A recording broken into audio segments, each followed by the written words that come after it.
Whenever the government cuts Medicare or Medicaid, disabled people get kicked off the programs that keep them alive because we are the waste that they are talking about. Our continued survival is something they consider fraud.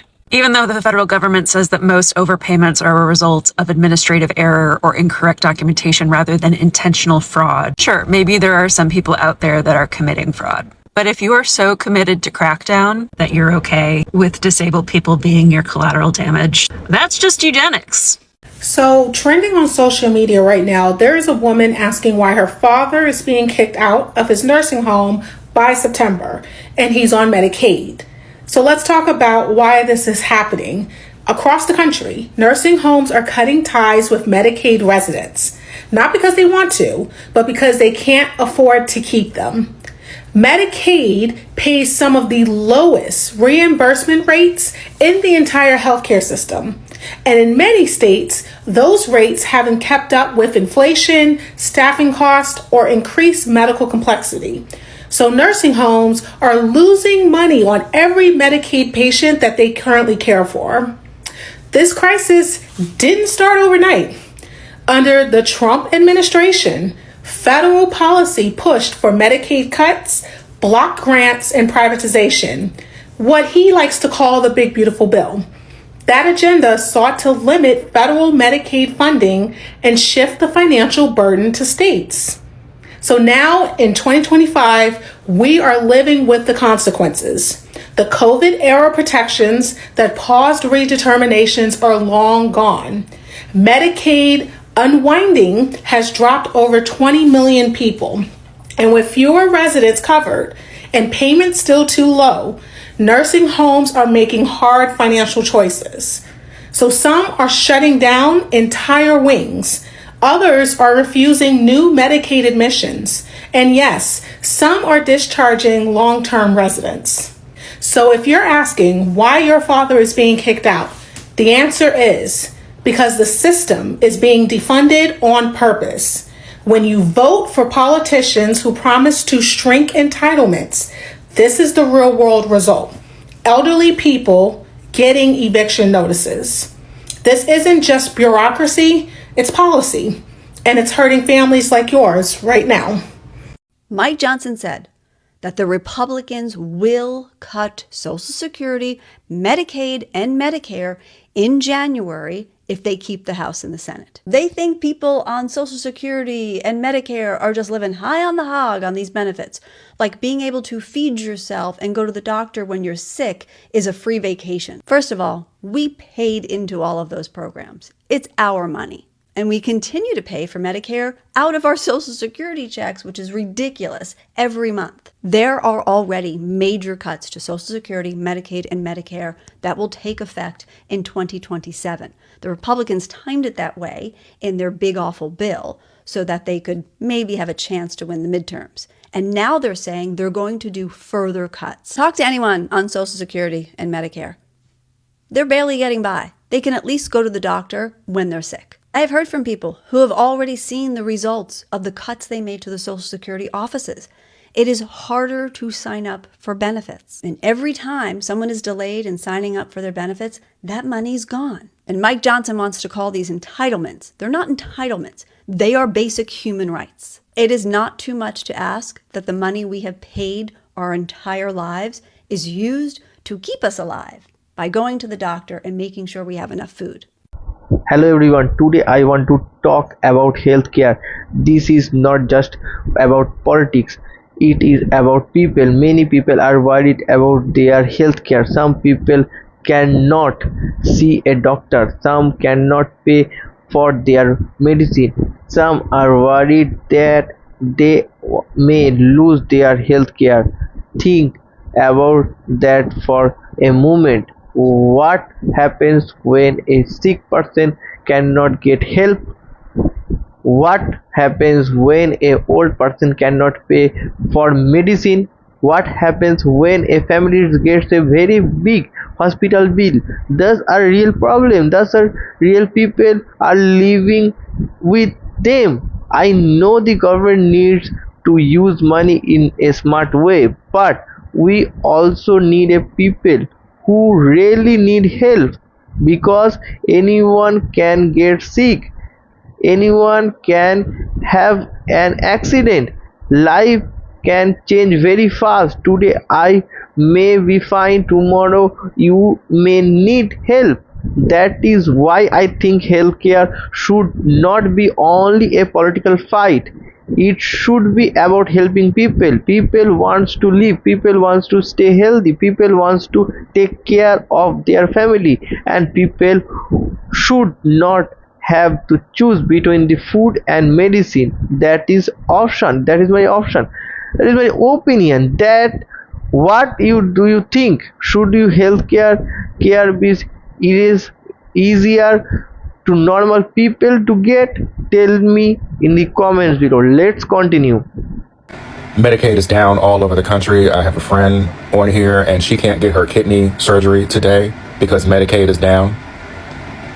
The portals are down. Of course, the House passed a bill to cut millions from Medicaid, Medicare, SNAP. People are having to wait to possibly die because their doctors are unable to verify their insurance because Medicaid is down. And can y'all please stop telling people to start a garden? Okay, yes, people can start gardens, but not everybody can start a fucking garden. I can't start a garden. I live in a building. I don't even get natural light on my patio to even put plants on it, and it's winter time. Can y'all stop talking about fucking starting gardens like there's some easy solution to this? Even if everybody starts a garden, okay, the government needs to do what it's supposed to do and take care of its people. They send all this money all over the place except to the American citizens. The American government is saying fuck you to the American citizens while they fund free healthcare in Israel and send $40 billion to Argentina. Can y'all stop? Anyway, Medicaid is down all over the country. Let's pray for each other. Let's revolt. Let's take this country back. Let's help each other out as much as we can. Hopefully some doctors are willing to do some things for free. Hospitals going to be shutting down. Y'all think this is funny, and I don't know why y'all are trying to brush over this as if it doesn't affect all of us, because a lot of people are talking about why don't you get a job and get insurance to get job. Not all jobs have adequate health insurance. Some of y'all grandmothers are going to die because they have Medicaid, so I don't understand why y'all think it doesn't affect you. It's going to affect everybody. The health premiums are going to go up for everybody because Medicaid is going to be down. This is crazy. This is the apocalypse, and he's tearing down the White House, and while y'all are sitting around trying to defend this and call everybody lazy for having SNAP and Medicaid and whatever else. This is getting crazy. Disabled person here to remind you that as the Trump administration cuts access to durable medical equipment, the equipment that disabled people need to survive in many cases through Medicare for the next 6 months, by not allowing any new vendors to enroll, even as disabled people are already struggling to get their equipment. And as they cut Medicaid funding to Minnesota, all in the name of fraud. It was never about fraud. Or rather, to Donald Trump, disabled people's survival is fraud. Because Donald Trump was willing to say about one of his own family members that if they're disabled and they just cost too much money, they're better off dead. To Donald Trump, disabled people costing the government any amount of money is fraud. Our lives, our survival is not waste, fraud, and abuse. This is the same useless eaters Nazi stuff from the 1940s. These actions are not accidental. This language is not accidental. This is how his administration truly feels about disabled people. I want to talk about the healthcare in America, and I want to keep this very simple. No hard word, no big space, just a real talk.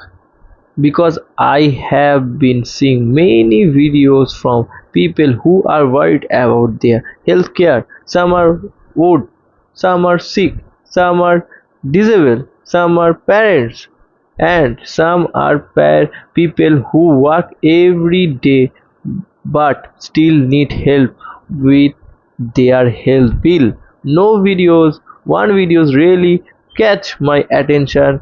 A disabled veteran was very angry because he said he could not longer get some of the care that helped him with his pain. He said that care help is back.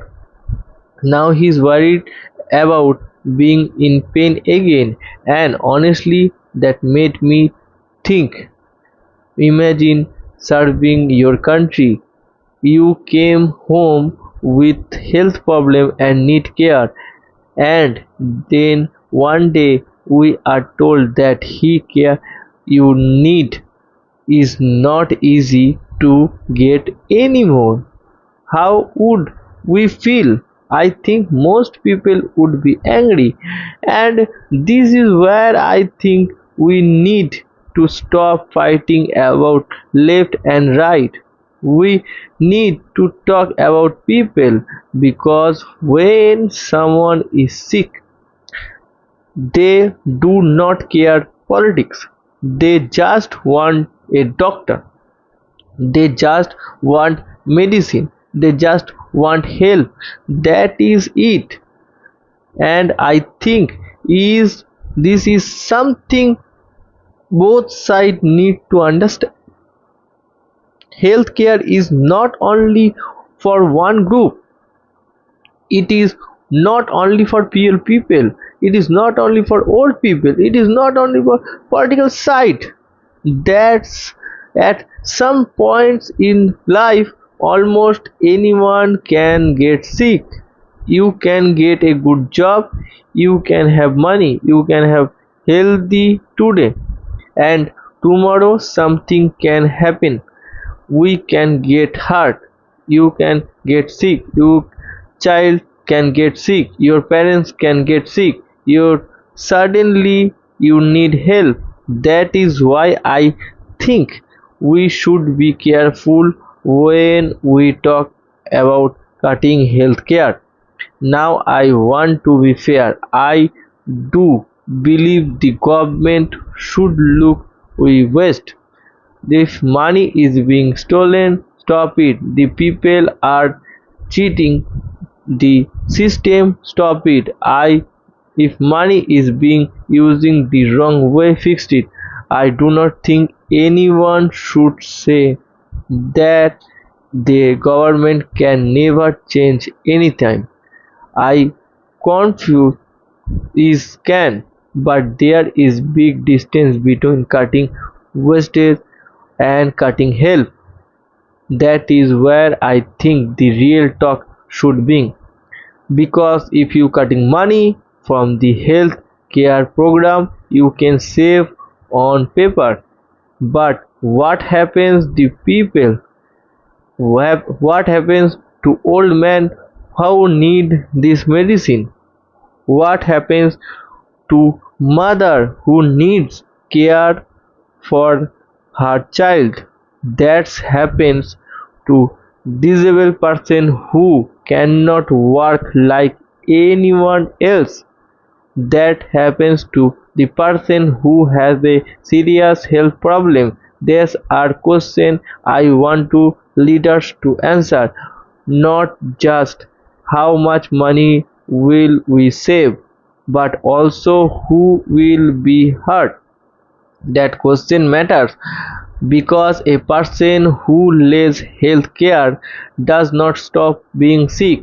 The lines does not just go away, the pain does not go away, and need for medicine does not go away. The person still need help. The sometimes we people when people cannot get normal care, they wait until your problem becomes so much worse.